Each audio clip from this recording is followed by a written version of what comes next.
O mundo político recebe o candidato do Avante para o Senado Federal. O gestor público Edson André é um dos 15 concorrentes para as 2 vagas de senador.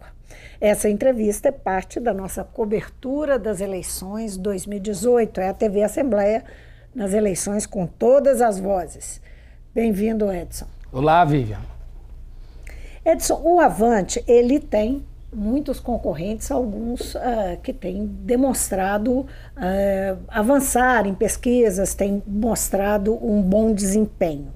Qual que é a estratégia do partido de lançar uma candidatura ao Senado, que é uma candidatura majoritária, é difícil, não é? Porque ela é custosa, trabalhosa num estado tão grande, e inclusive muitos candidatos têm um discurso semelhante ao seu discurso, que é o discurso da terceira via, de fazer uma alternativa. Como é que você vê como é que você explica essa decisão de ter uma candidatura ao Senado? Ô Vivi, essa candidatura ao Senado pelo Avante foi justamente uma escolha porque o cidadão mineiro ele está em busca de um candidato que se apresente como novo. Que novo seria esse? Qual que é o perfil desse novo que tanto o eleitor deseja no Senado? Então o Avante me escolheu por quê? Devido à minha formação, devido a uma experiência há mais de 25 anos em trabalhos sociais, então eu não vejo como segunda nem terceira via. Eu vejo que eu estou no mesmo patamar de que todos os outros que estão disputando a eleição. Se eu estou disputando, eu estou no mesmo nível. Embora você tenha um ex-presidente, tenha um apresentador de televisão, eu não digo que eu nem sou melhor nem pior. Eu estou no mesmo patamar de disputa. Então, quem vai avaliar se eu sou merecedor ou não de representar o Estado de Minas Gerais é o eleitor. Mas se coloca como uma alternativa no sentido de que é o novo. Não é nenhum nem outro que é colocado, mas é um terceiro. É nesse sentido. Você mesmo está dizendo que se coloca como novo.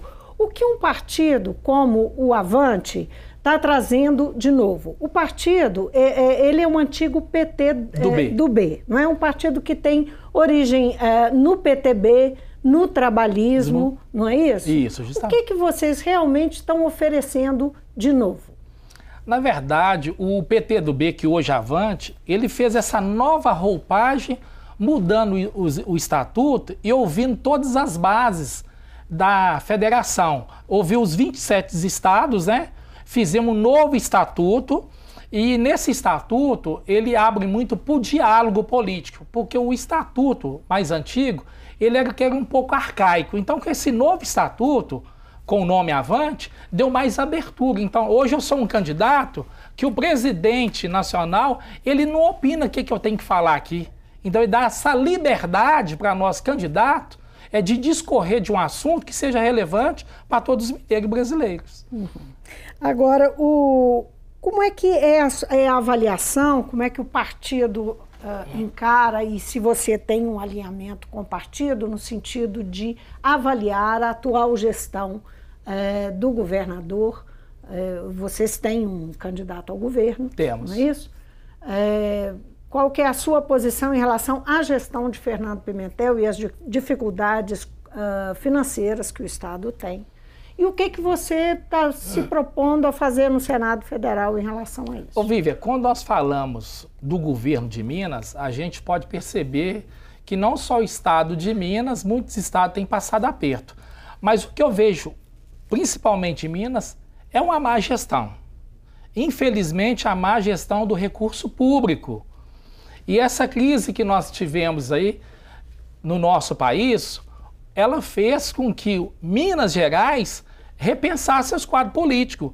E eu, como candidato ao Senado sendo eleito, um dos princípios básicos de um senador é representar o Estado. Então, pela minha experiência em gestão e pela minha experiência em trabalhos sociais, eu vou contribuir para que, junto do governador eleito, a gente possa dar um novo rumo ao Estado de Minas Gerais, que nós perdemos esse paradigma político econômico. Você olha no governo federal e não tivemos quase ministro nenhum.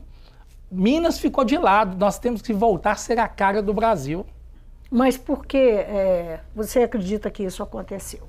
O que justifica essa situação de Minas Gerais? O que eu vejo a má gestão é o seguinte, eles, a todo discurso político, falam que vai diminuir secretarias, aumenta. Então nós temos que realmente diminuir secretarias, nós temos que diminuir cargo comissionado, porque se a gente não fazer o enxugamento da máquina pública, infelizmente a gente não consegue resolver nada. Mas você acredita que isso é suficiente para dar um jeito na situação do Estado? Não, nós temos que resgatar a confiabilidade dos investidores. Porque hoje o país, ele voltou ao risco Brasil. As pessoas investem ou não investem. Então a gente tem que resgatar essa confiança do mercado para a gente gerar emprego. Gerando emprego, você começa a gerar vários fatores que a economia começa a girar, aí com certeza você começa a arrecadar mais impostos para colocar o Estado nos trilhos, porque do jeito que está...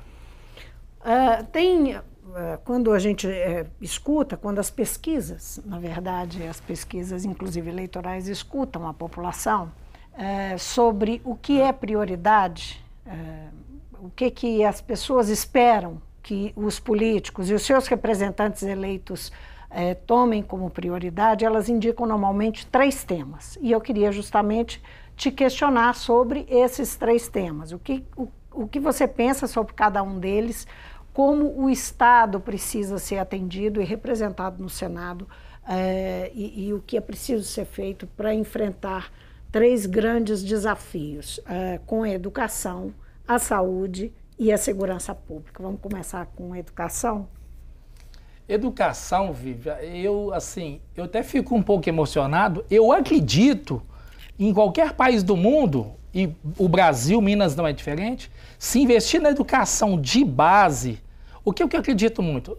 Imaginemos que nós temos uma escola em tempo integral, que tivesse 3 refeições diárias, café da manhã, almoço, café da tarde, professor bem remunerado, um espaço físico que essa criança, esse adolescente pudesse se sentir seguro com aula de handebol, basquete, piscina, aula de música e tudo. Eu tenho certeza que não precisava nem existir Bolsa Família. Então eu acredito que a educação básica, investir na base de verdade, eu acredito que a curto, médio e longo prazo, a gente tem uma sociedade melhor. Agora, esse projeto é um projeto que a gente viu começar no Rio de Janeiro, no início da década de 80, com Leonel Brizola. E nós estamos falando disso até hoje. O que não deu certo? O que acontece? Por que um projeto desse não avança?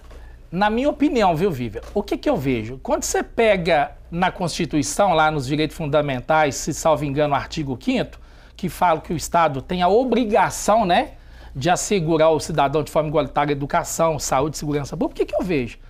Quando você pega alguns representantes, eles são eleitos, conhecem a deficiência do Estado, e uma das deficiências está na educação, saúde, segurança pública, eles montam as escolas, montam colégio, montam um monte de coisa. Agora eu te pergunto, esses representantes que é dono de faculdade, dono de escola privada, tem interesse na escola pública?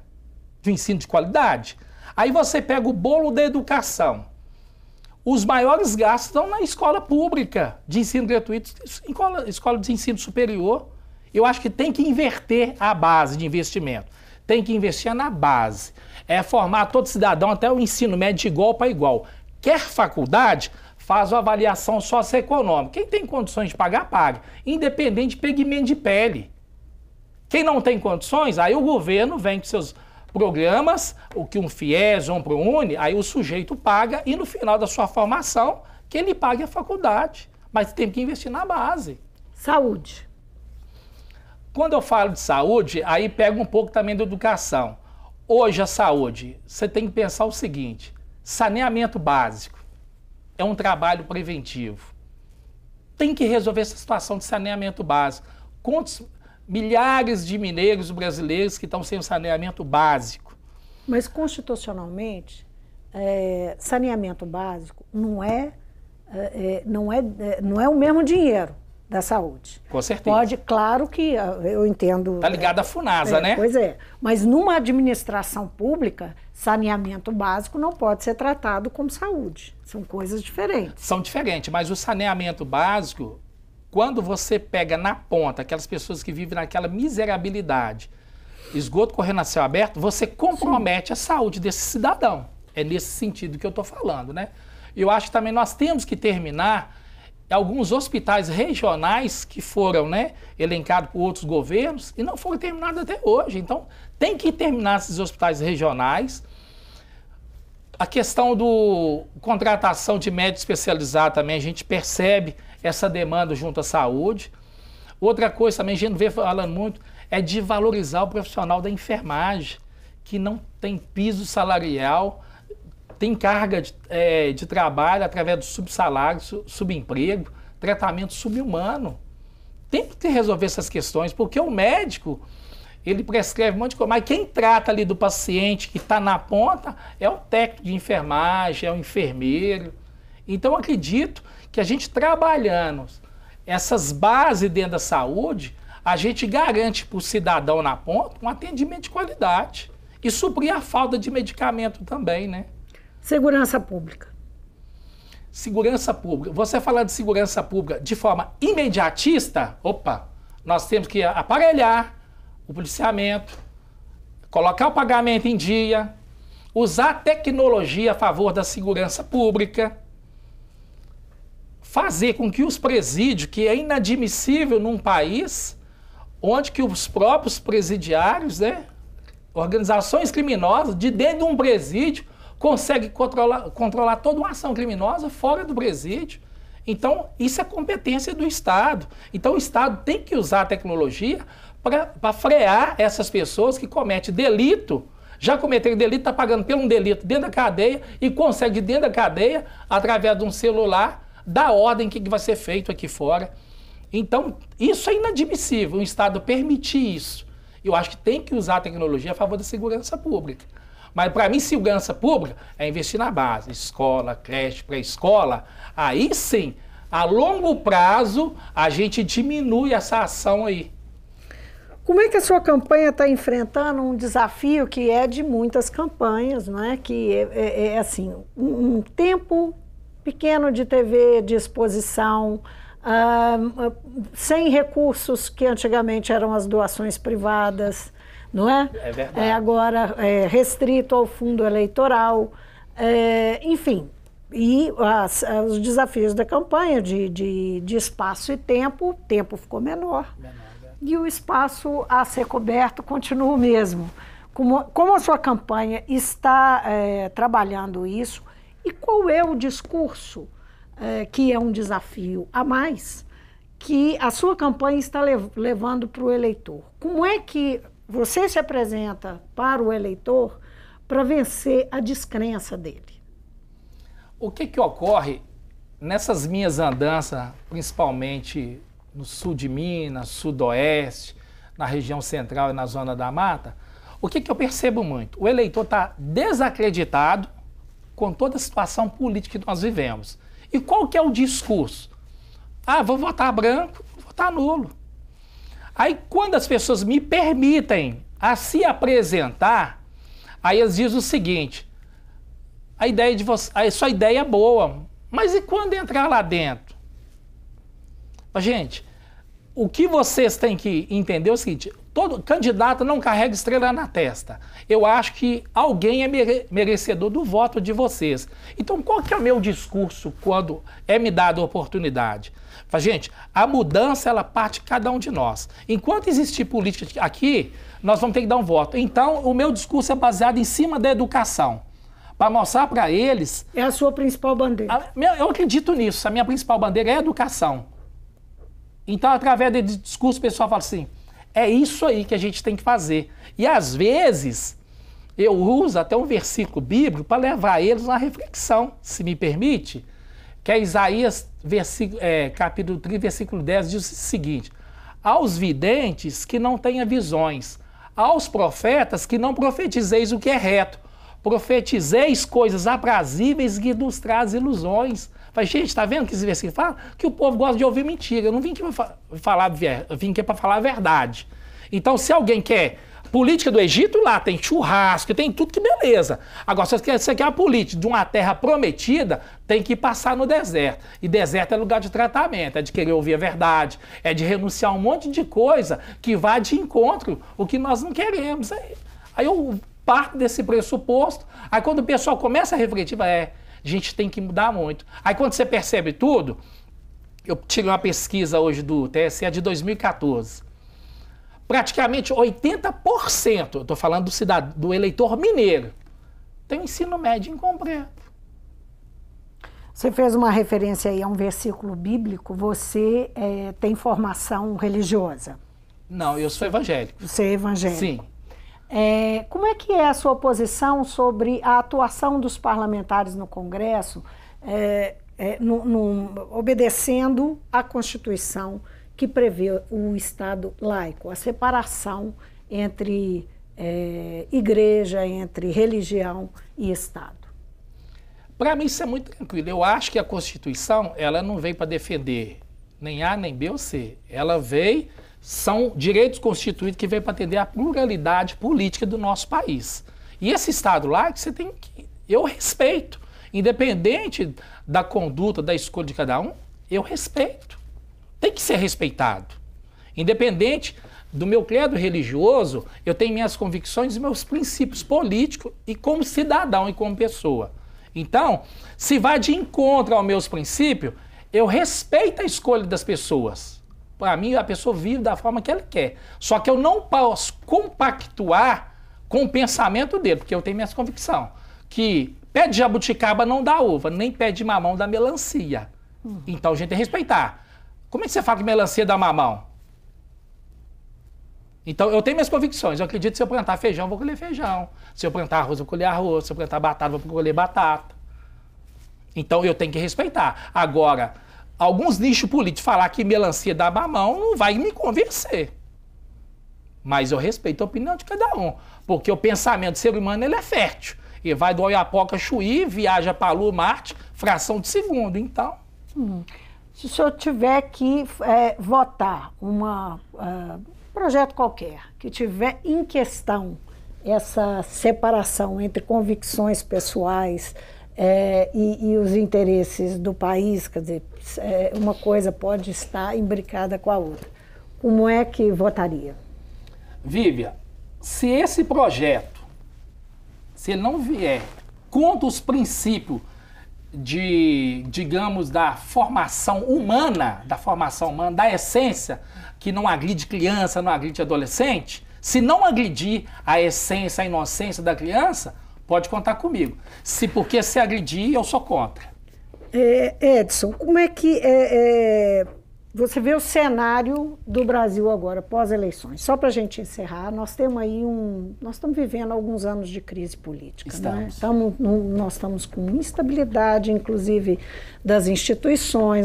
Esse é um ano difícil, nós estamos passando um ano eleitoral difícil com a crise que o país atravessa. Qual é a sua expectativa pós-eleições? A minha expectativa, Vivian, que sejam as melhores. Independente do candidato A ou B que vencer, eu vou torcer para a boa administração dele para o nosso país. Agora, infelizmente, a gente está numa situação difícil.